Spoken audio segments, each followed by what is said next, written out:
Okay.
Yeah. It'll be cakewalk. Mom, this is not the time to call me. No.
everyone, and welcome to the AVGL Collegiate Champions League for Call of Duty Warzone. My name is JJ, and joined alongside me today is going to be Caribou. Caribou, how are we doing today? Doing pretty good. I'm ready for some nice Warzone action. I almost said Fortnite, and I don't know why I've done so much Fortnite with AVGL, but this time around over here, some Call of Duty, a little more excitement, a few more explosions along the way. I'm excited. Yeah, definitely excited to say the least, especially since Season 2 is just right around the corner. So pretty exciting stuff to say the least, but let's go ahead and talk for a moment about our format for our tournament today. Caribou, take it away from me. Of course, starting this one out, we're going into trios, so having that 3-on-3 action. This is the second qualifier as well, so we've already had one round that has taken place. The next 4 weeks are going to be qualifiers leading up into the grand finals. But in these trios lobbies, you get 2 points per kill. The victory is going to get you 25, going down to 11 points for 10th place. So really seeing an emphasis on the importance of the points per kill that you're going to get, and make sure that you keep yourself around long enough to at least pick up something from one round to the next. But the teams that do get 100 cumulative points between now and the 4th and final qualifier towards I think March 17th is the date, March 24th being the finals. That day of competition is going to have a $3,000 prize pool up for grabs. So these guys are definitely looking for a little extra pocket change in a month's time. You can say that again. $3,000. That's quite a bit of pocket change. But of course, we can't have today happen without thanking our sponsor for the day, eSport Certified, your one-stop shop for all your gaming gear needs, exclusively for college and university students. All the popular brands you know and love, from Razer to HyperX, all at an epic savings. What are you waiting for? Head on over to esportcertified.com and check it out. Yeah, so awesome to be able to have that little +1 on the side. Kind of give a little extra emphasis. And plus, it's a good sign, because everyone going through college knows the college kids are always broke. Yeah, you never have any money. A resource like that. I remember being on that ramen diet, and so if you can get some gaming peripherals at a discounted rate, why not, But let's bring it back to Warzone, and let's talk a little bit about, obviously today, but also I want to take a moment because, of course, our league is going to run through to Season 2 coming out. So obviously Season 2 changes is going to impact our tournament. So how do you feel about that? What changes are you maybe excited for or looking forward to for Season 2? I'm looking forward to the adjustments that we see in the weapon kind of category, because right now where the meta is, it's all relatively consistent across the board, where if you have the right attachments, it doesn't matter what weapon you're using, you can make it viable. I mean, you see Tim the Tatman making the Tundra viable, and nobody uses the Tundra, but TikTok has had a huge influence on weapon builds for a lot of players, and I love the fact that there is so much variety in that. So I'm curious as to what Season 2 is going to bring in those adjustments on weapon attachments and new weapon introductions, plus all the rumor talk of what happens with the map, right? I mean, there was Season 4, Season 5 of the Warzone update, people saying there was going to be a submarine come out of the frozen lake, or wolves were going to invade from the north of Verdansk, and it's like, I don't know what the hell's going to happen, but either way, I'm excited for it. Now you got this big freighter on the coastline, the storm brewing. Yeah, no doubt. Excited to see what they do. Yeah, Activision obviously dropping on us all of that info just a few days ago about Season 2, which made obviously everyone excited. And then being able to, drop into Warzone and see the ship in the distance with the storm brewing. That's honestly very, very cool. Me personally, I'm really looking forward to the new assault rifle going to be released, the FAR. It's going to have the fastest rate of fire out of any assault rifle, so that obviously is probably going to be picked up quite a bit. I would imagine it might even give the FFAR a run for its money as the most viable gun in the meta. So we'll have to see, obviously, about that. But nonetheless, Season 2 is going to be an exciting one. I am also excited for the map changes with all the different places we'll be able to explore, with new places that are being explorable, like the missile silos. That is going to be pretty awesome, I'm sure, and plenty of chaos to ensue. Yeah, and they've talked about, just being able to explore the secrets of Verdansk, what is going on with the island that in the city, and they show all of those, the missile silos, and the different exploration that they're going to offer into what will be happening between today and tomorrow. Really, I mean, you see all these streamers, they're getting the goods in now because this is the last of the excitement they're going to get out of season 1. And come tomorrow, overnight, all of a sudden you're in a whole new world, same island, same place, but just a huge difference between what's going to happen today versus tomorrow. And the way you touched on it, our competition will run through from today into the next patch as well. So that's going to have a huge effect on what's going to happen between now and the next 3 qualifiers, because if things don't work out now, maybe the meta tomorrow is going to be the difference maker that really helps you out to put yourself in the grand finals in a month's time.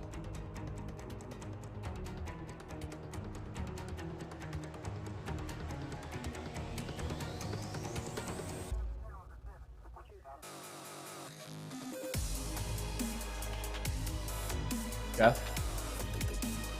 Either way, you look at where it goes, and between now and the grand finals, and it's going to be an interesting factor of the sense that all these players looking to accumulate 100 points. Granted, you get the Warzone victory, you get 25 points plus 2 points per kill. So hoping to maybe pick up 5, 10, 15 kills optimistically, and what the change is going to be between your gameplay today versus, okay, how many points can you accumulate, assuming you're going to play in all of them. Plus with custom lobbies, is that it's not only just the sense of you're dropping in to just a random public lobby. Maybe you're getting in a bronze lobby and everyone has their opinions about the rank of these lobbies and how much more difficult some are versus the others. But the difference that it takes playing against the actual competition that you'll be facing, not only now in the qualifiers, but as soon as you get into the grand finals as well.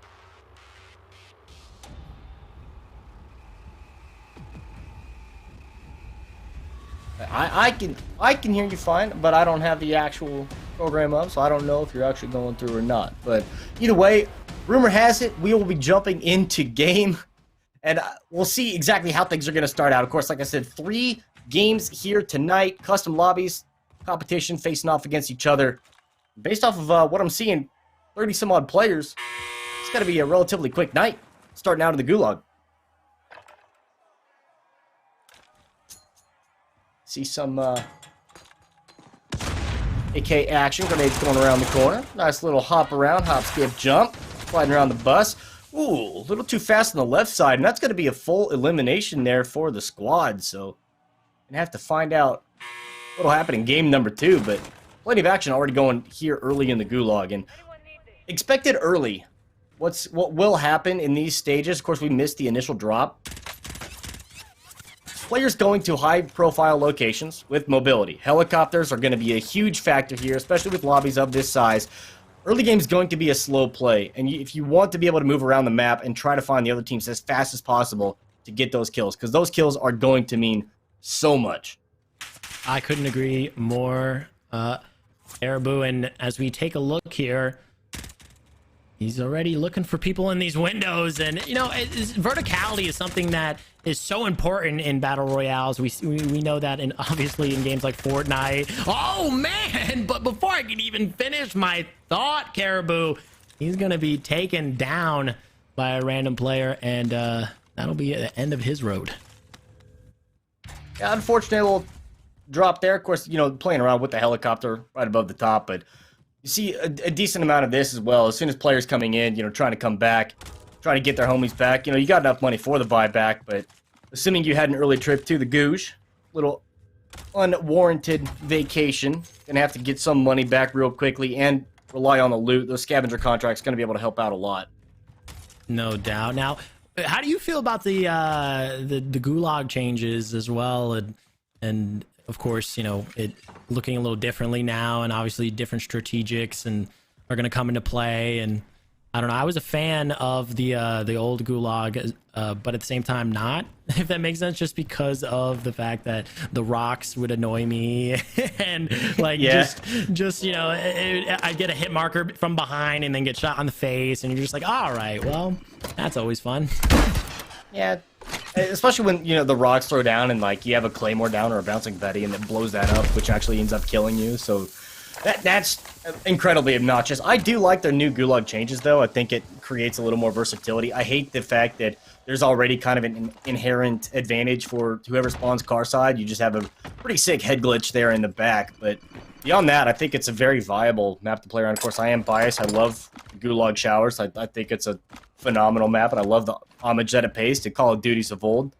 Oh, heck yeah. I'm going to start to touch on custom loadouts here, though. A double AR loadout, one of which being an M16, I find very interesting because I don't see a lot of burst rifle. I really don't see a lot of double AR.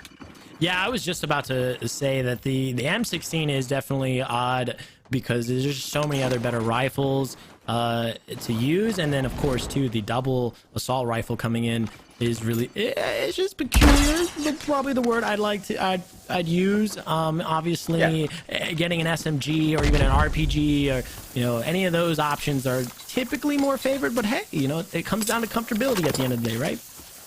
Well, see, now the benefit of this is, and potentially this is the call that we can't get the insider knowledge on, that they have enough cash to immediately pick up their second loadout. They're obviously going to go get their two primary weapons, first and foremost, call in the second one, get Ghost, so that they at least can move around the map a little more freely, without having to worry about UAVs trying to find them. But, of course, you would expect something along the lines of an AR and the SMG loadout, the 1-2, because you just get that extra up-close and personal mobility, and it's just a mutually agreed-on thing for everybody that plays Warzone, that eventually your loadout, if you go for the overkills, an AR SMG, and then in your secondary, you're just going to get Ghost, and then you're going to stay with your AR SMG.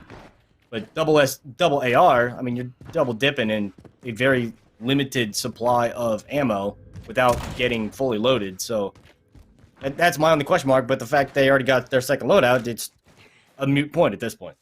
Well, I mean, Caribou, are you against the double dip? Are you someone who I don't like the double dip? Or you like the double dip? Okay. Yeah, I respect it because, like, you're just guaranteeing that you have your damage over range, especially with the M16. I mean, you have that scope that's going to give you a little more versatility to have that control fire going down range, but it's not expected, and I'm not surprised by their quick swap over to an SMG, so you have one and the other. But, I mean, as we see, you know, the first zone coming in, going to start to go to the north side. First zone's already closed in, going now into number 3 eventually, but it's just going to be a really slow development of the game because of the size of the lobby. So this is where that mobility and versatility of getting in a truck, getting in a car, helicopter is best case scenario, and just going around the map UAV pop 24/7 and try to find everyone else in this lobby, especially when you've already got 2 loadouts called in. I agree totally, and I think too, no one likes to see the running simulator, and so I think that the chopper strategy is favored pretty heavily right now in Warzone. I see it all the time.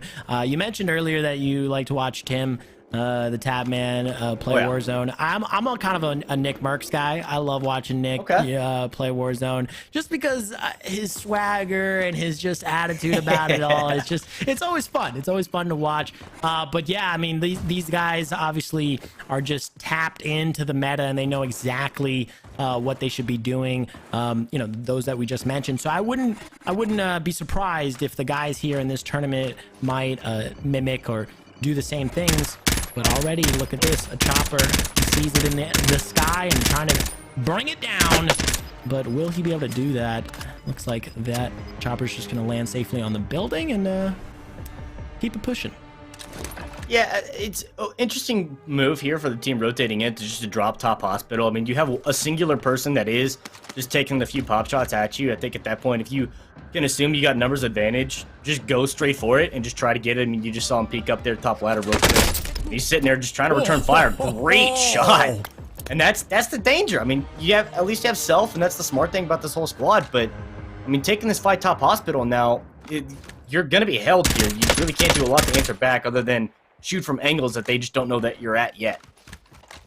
That's a great point. And that enemy squad being able to take a stronghold onto hospital, especially, you know, on the roof at the highest point already, they recognize that they can't really contest. They know that that's an unfavorable or an unwinning situation. I'm surprised that they didn't make the call to just run into the building and get to the roof, but I would imagine it's due to the fact that they still have to redeploy their third member. I mean, he's down, and yeah, oh no might be right. Not sure if he's been found out. Oh, wow. Just like that, that second member of the team will fall. Now, will it be a third? No, he gets the one, throws the semi down, and doesn't get the finish, though. You're good. You're good. This is not a great position to be in, especially knowing that you have a team that is on the hillside taking shots. Plus team on top hospital taking shots. Here's glass breaking. You know they're in your building. It's just a matter of time before they hunt you down. Oh, no. Here he is, right in front of the armor. Cracked the one, but not gonna be able to survive long enough to get the two-piece. So he will fall, and now on to the next. I mean, that's the benefit. That's the best you can do in that situation. You at least get one. And now this player's got a long way to go before they get to zone. Granted, it's a little bit slower here. First zone is notoriously fast, but you do have the time at least to move from one to the next. But the question mark being, you know, where is everyone else that is around? Because we had some shots that seemed like they were coming from the hillside. But UAV not showing anything on this rotation. You're going to have plenty of free time. Just kind of hope that in the gulag, teammates going to have a little success. Star bursting out. And that's not the success you want to see from the other side. But now, all of a sudden, you're on your own, $1,000, and you have quite a distance to cover. Yeah, I mean, at this point, I would imagine there's just going to be some rat play happening here. You know, just kind of sneaking around, not really trying to draw too much attention to yourself. But like you mentioned before, thankfully that circle is rather large, right? So with only 20 players remaining in the entire lobby, but 8 squads, obviously there is just too much space or too much real estate for how little people are left. So you know, getting in this vehicle a little risky because obviously announcing your position and snipers love to lie in wait, but he's, you know, he says, forget it, I'm going for it, risk it, you know, for the biscuit. And the supply run probably going to be the popular option here, just because in the sense that you get that free buyback and you don't have to risk hopping from building to building to just get scavenger contracts and hope that there's enough money in there. Supply run giving you that free piece to get a teammate back at least very quickly. But the question of it is where is it going to lead you to? Which buy zone is it going to take you to? I like the upgrade, a little more safety and stability in this all-terrain SUV. But if you pick up this supply run, you might have to just go the complete opposite direction of exactly where you just came from, where there's a team waiting on a buy station. No doubt. This SUV, though, is skinless, man. I don't know how to feel about it. I'm so used to seeing really nice skins and yeah, and just, you cosmetics. Yeah, skins is wins, man. Skins is wins. Do you have any skins for Warzone? I have far more than I really should have. For a free-to-play battle royale, I've spent a little more than I want to on this game. Chapter 4 payments of $19.99. You too can support a skin addicted player like Caribou. Oh man, so finally going to get to this contract and gonna get a little bit of moolah from it, obviously, and sees a supply crate there. But yeah, just gonna I would imagine just gonna continue to move about the map in this SUV, in this vehicle, and you know, because it is gonna keep you relatively safe now that you did get that upgrade. And then yeah, like you mentioned, just kind of get that contract money, try to get your boys back. Yeah, get a little bit out of the scavenger. We saw a couple of audibles. You know, they had pinged a couple of separate scavenger contracts plus the supply run. These crates at least relatively close nearby, but you know, the closer you get to where the next zone already is, you're just going to have the concern of, are there players already here? Plus, you just go kicking doors down without even checking the corners. I mean, maybe you're on the assumption that nobody's been here, nobody is here. It does look unlooted, so you can go off of that with at least a degree of safety, but it is brave, to say the least.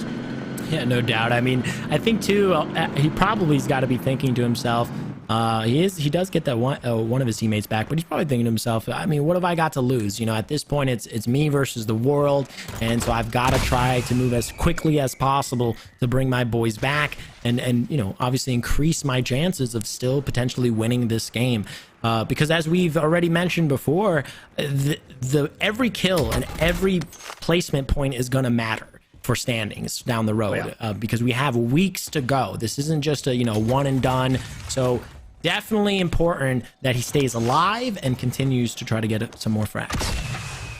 Yeah, and look to the +1. I mean, see where the teammate's going to be coming back and try to get whatever they can find on the ground out of these boxes as well. I mean, that's the benefit of a contract, is the scavenger contract as well, is that you should be able to get at least something decent out of that third box. Hopefully get the armor satchel as well. But just moving around military base, kind of surprised that there is this much freedom to move. I mean, you see some pings here, but as the circle continues to close around this area, you can imagine there's already players up in these hills already waiting, just expecting somebody with a sniper rifle. Yeah, no, that's everyone's favorite spot to be with the sniper rifle. Oh, yeah. And right behind a tree in the woods. Trust me, if I had a dime for every time I got just my head taken off by one of those guys, I'd probably not have to cast any more caribou. So I'd have at least one McChicken, that's for sure. At least one McChicken. I mean, they get their loadout back at least, so another +1 of the scav contract, plus having all three of your teammates back. Now just immediately everyone kind of a little bit better, but got to spread the love on some of the ammo, some of the armor. Hopefully there was at least some unlooted where you could get the satchels for your teammates around this area, but with the pings coming out, I mean, it looks like they want to be the early team that is moving up to these hillsides, because, I mean, if the zone does start to pull that way, then that's going to be the area where everyone's going to try to contest. And the sooner you get there, the better. I agree. Ooh, dropped out of the chopper. Okay, I was just about to applaud their decision to get into this chopper and get to the highest point of the map already, just get to this top of this mountain. But ooh, contact already here towards the left side, and man, oh man, is this chopper taking a ton of damage. Gonna have to land this with the quickness. Yeah, looking at least just trying to find out where this contract is gone. They got a bounty pick up there. They have the pings, they have the understanding, so they're gonna be able to have a decent idea. It does get the armor break and the down on one, so that's actually a great start here if they're able to continue to push this up. And if it's a solo, even better, just a one and done. But it's smart play, a little extra money, and it's guaranteeing you the location on one of the players. If you can't afford to get the UAVs, then at least get the bounty contracts to help pick that up. And well, the SUV is going to finish it off, so they always get the kill. But now it's just a lot of more open real estate. Where is the rest of this lobby? Yeah, I mean, 13 other players remaining still, and we have yet to see more than just one person on our screen, essentially, for a while. So, I mean, where are these squads at? Like you mentioned before, are they just hiding? I mean, do we have the case of really the rat race here, or what? Yeah. Which I think is just it's not the play, to be completely honest with you. With the importance of the points per kill, I mean, sure, these lobbies are a little bit smaller and you're looking for placement points out of getting this. I mean, the Warzone victory nets you 25 points. You need 100 to qualify to the finals, so that's something to definitely look forward to. But I mean, the amount of points that you get per kill, if you're the king on top of this lobby and you're the one coming out with 15-20 kills, then you're, without even having to worry about placement points, you just basically asserting dominance on everybody else here and saying that you are the team to beat, you're the team to be reckoned with, and the placement points just naturally come.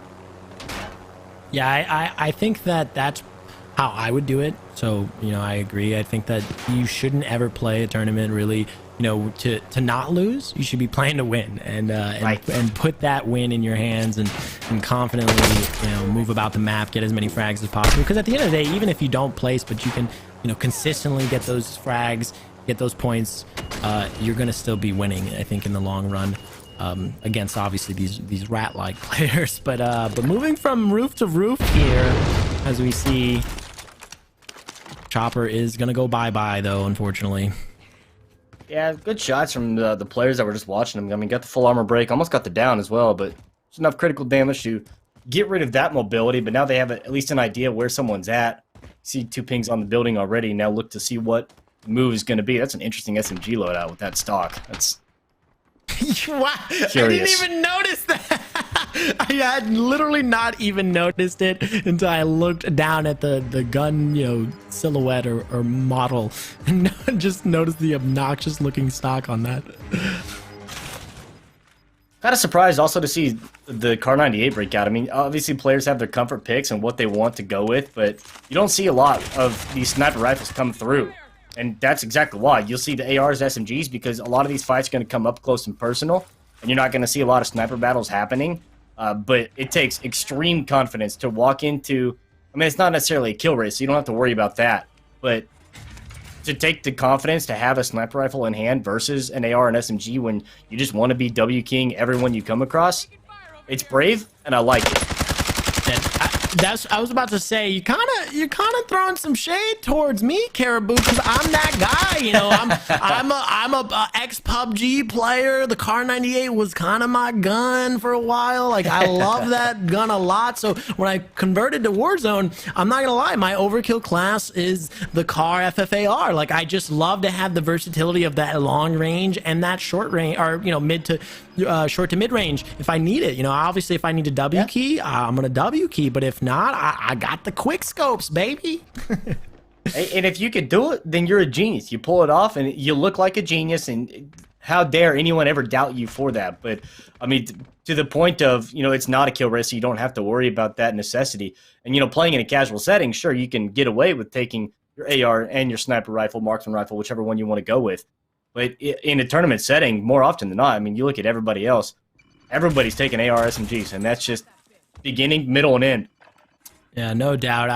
I will admit, obviously, that's why I talk about the game instead of playing the game, right, Chad? But, me too. Me too. But yeah, no, the state of BRs right now is all about the W key and just being able to just kind of storm down your opponents, because I've noticed too, just from watching, the guys who obviously are much better than the both of us and the pros, like, guys like Tommy also, the guys who are just, and Huskers who are just winning players at Warzone.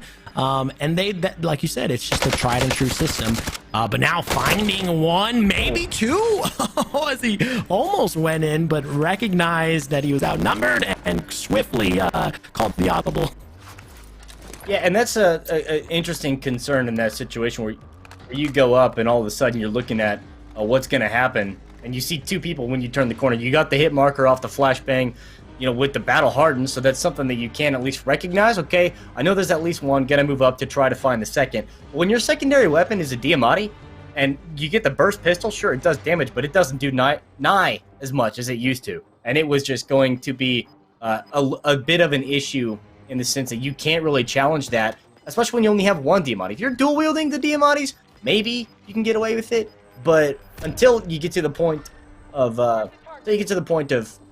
you have something a little more reliable to do a little more, then it's going to be the question mark of this. But coming down to the top 10, now you're going to start to see building control really become something that's important. I mean, you hear the burst fire coming out from the sides. You see the SMGs picking up these kills as the fighting for these building control is just making the complete difference in this. There's 3 squads left, 3 full squads as well. It's not even any solo players.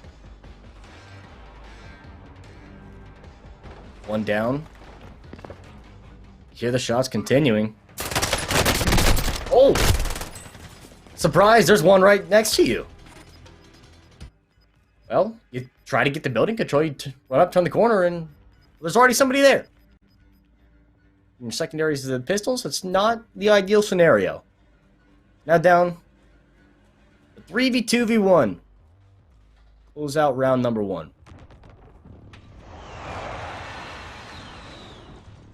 Exciting. And here it is. The swing fight will ensue, and just already down to 2 squads. I believe you said it was a 3v2v1, so I would imagine it's a 3v2. Might, I mean, 4 players left. It might be a 2v2. It's actually a 3v1. Wow. 3v1. And there's one guy. Poor guy. Even easier and even better for them. Warzone victory.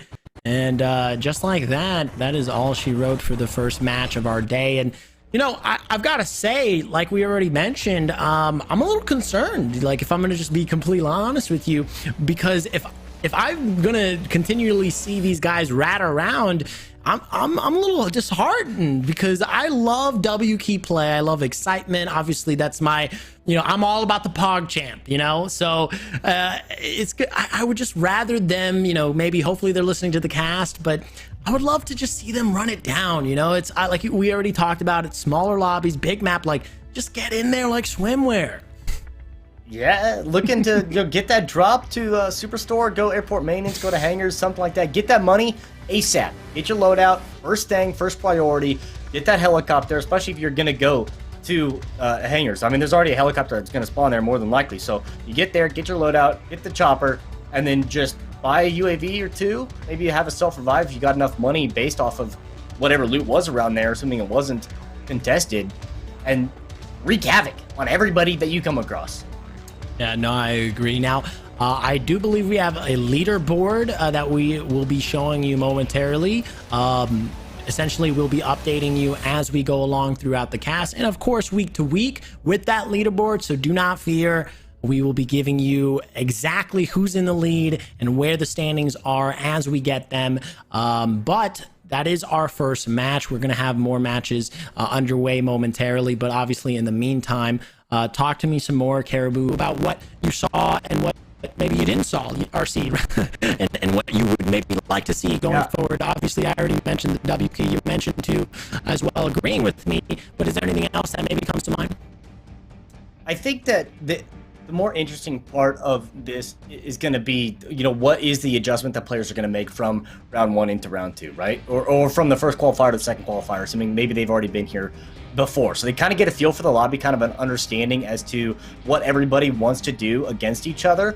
And now understanding the lobby size, okay, this is going to go a little bit quicker through the early game where you're going to have free roam to do everything that you want without any consequences virtually whatsoever.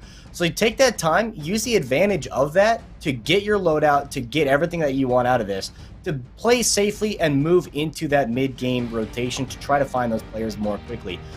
And kind of understanding that this isn't just for this. If I'm not mistaken, points carry over from one week to the next. So just because something didn't go right now, you don't have to go a full send W key. You can play it at least safe enough, smart enough, get a few kills here, try to get a top 10 finish, play it smart, play your game, because you still have, 2 more games tonight, plus 3 more qualifiers after this, so another 9 matches, 11 total.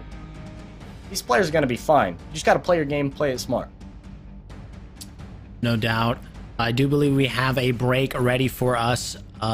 We will be back, obviously, momentarily with more Warzone action, but in the meantime, don't go anywhere.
2020, we interrupted your regularly scheduled programming to bring you $250,000 worth of scholarships through Intel Inspires. Now, in 2021, we are the regularly scheduled programming. We are proud to announce the new AVGL high school program, backed by a myriad of colleges, influencers, and esports professionals. Up to $400,000 worth of scholarships, paid esports internships, content creator camps, and 50+ exclusive tournaments and events. We know the ropes, and after the experience granted to us through Intel Inspires, we're no longer tying knots, we're tying bows. Because esports isn't about skill, it's not about age, it's not even about experience, it's about attitude. And we at the AVGL are dedicated to bringing that attitude from the vault of the esports corporations and into your classroom. If there's one thing we've learned from a year at the forefront of collegiate esports, it's that professional gaming doesn't start with us, it starts with you.